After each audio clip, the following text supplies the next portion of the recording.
Well, howdy, y'all. Thought I'd put out something that kind of explains what I have come up with or discovered through my years of working with this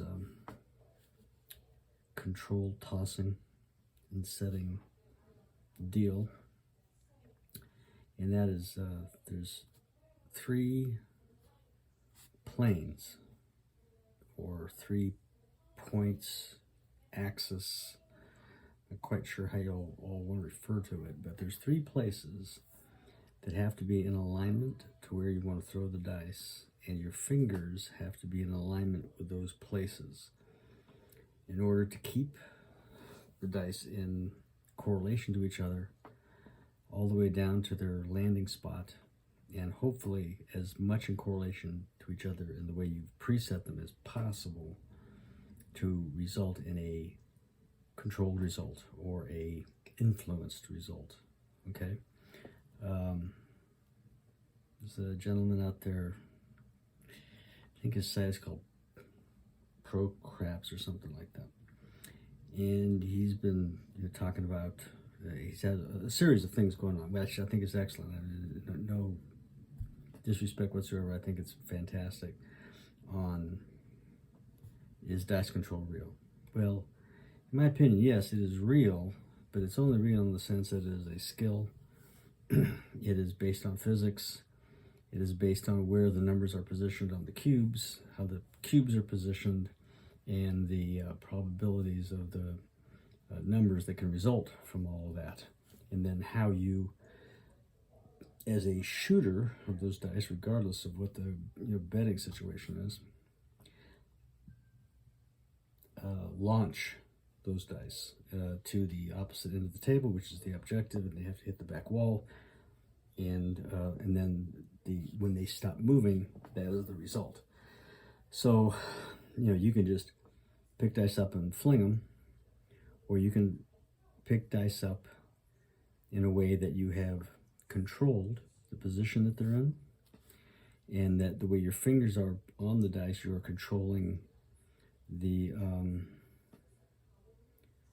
angles and the launch perspective of those cubes to the back wall, so that they stay in correlation and land similarly or exactly the way you preset them, and with a minimal amount of movement.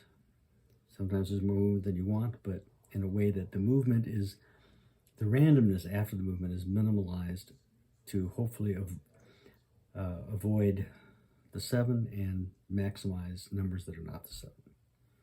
That's what the what's referred to as dice control, which I refer to as dice influence, is all about. So you've got the 3 different points, if you will. Okay, so this point here is where pressure comes in from the back of the dice on the seam. This line here is the fulcrum, where your forward fingers line up on. And this point here is where the edge of those dice line up on the table. This is for the grip that I use. I mean, a lot of people use a flat grip, and they're going like this. I personally prefer a grip where the edge of the dice, this edge, is on the table. My fulcrum is in these fingers, either this way or this way. Okay, but the main thing is you want to get this cube, this brick of dice, lined up so that all of these are in the right position to your target zone, so that when they're released, they're going to go through the air together and land together, hit the table relatively together, and then react afterwards together. Now they can't come down and then stop. That's, I shouldn't say it can't happen, it could, but the likelihood of that happening is slim and none, and they both left town. But that's the idea. So those are the 3 points that your grip has to take into consideration. An edge parallel to the tabletop, an edge that is parallel to the 2 side walls, and an edge that is matched with the middle finger in gripping the dice and holding them together. Pressure needs to be primarily with this finger and the thumb, the middle finger and the thumb. The other 2 fingers, regardless of whether you're holding it this way or you're holding it this way, needs to be this finger, that pressure needs to be almost non-existent. It's a placement of the fingers. It's a touching of the fingers. It is not a pressure of the fingers. They are essentially holding them, keeping them in alignment with the thumb and the middle finger. All right? All that being said, I will throw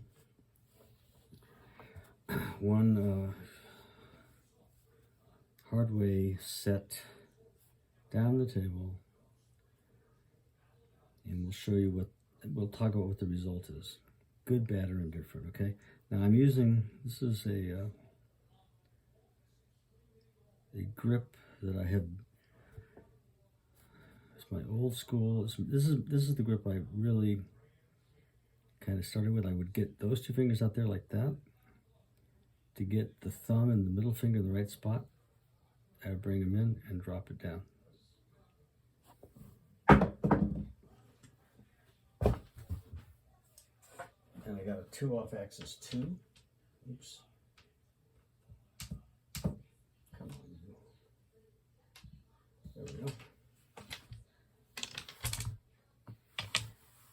Okay, so that's not a 7, so that's not a bad result. It's a crap number on the come out, but hey, it's all right. Try it again.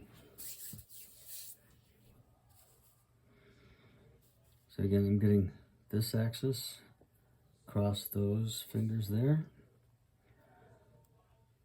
I'm getting that axis here, kind of aligned with these 2 fingers on the tabletop. Hopefully you can see that. And I get a sort of reference by this finger, that finger on the table. Bring them up to where I want them. Middle finger is in there for a guidance. So I've got these 2 fingers on tabletop. That's telling me where the that bottom fulcrum is. The fingers in here, especially right along there, are telling me where that fulcrum is. And my thumb is telling me right where the pressure holding it all together is. See my landing zone? Carefully, softly launch. I got a 4 easy. Okay, so on that launch, with that hardware set, that one came off axis, that one stayed off axis, which is ultimately what you want in a hardware set. You got a box number as a result.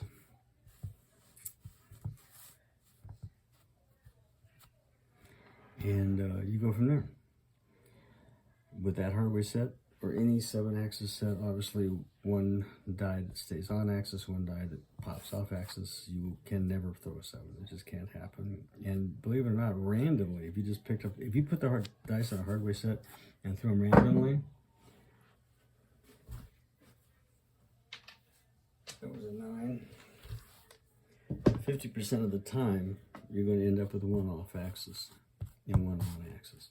So you can't tell me that presetting the dice isn't important, regardless of whether you're, and there's our point, hard.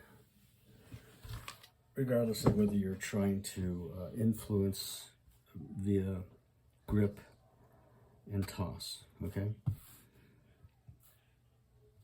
And that comes with a lot of practice and observation and just understanding the combinations and how they work, and realizing that even in a random situation, here's a 10. If you preset the dice, you're going to give yourself an advantage, regardless of how you throw them. There's another 9. All right, so I guess it boils down to what I'm trying to say is that, the whole idea of dice setting, is it real, is it not? Dice control, is it real, is it not? Dice setting is real. You can position the dice if you have learned how to throw the dice to a certain spot in a controlled manner so that you minimize the movement of the dice.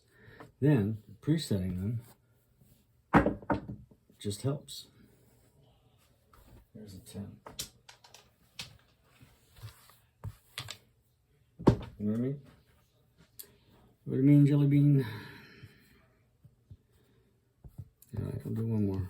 Again, I've been throwing nothing but hardware sets.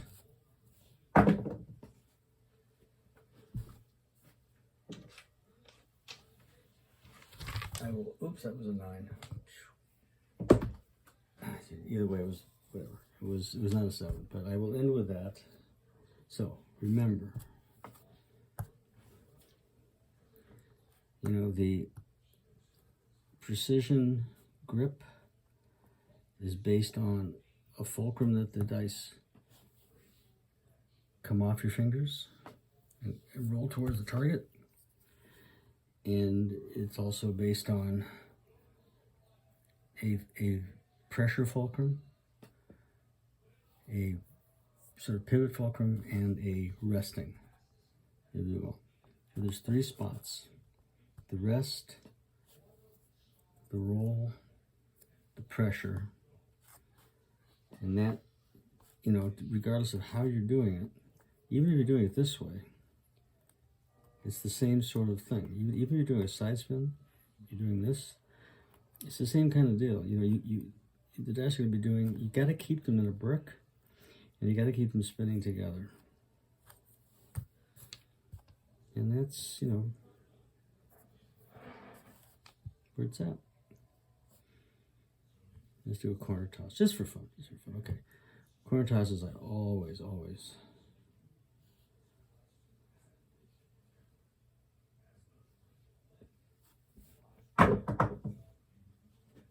There's a hard in the corner. All right. It's all the best. All the best, brothers and sisters. Keep it frosty, and remember, luck's got very little to do with it. Mudslide out.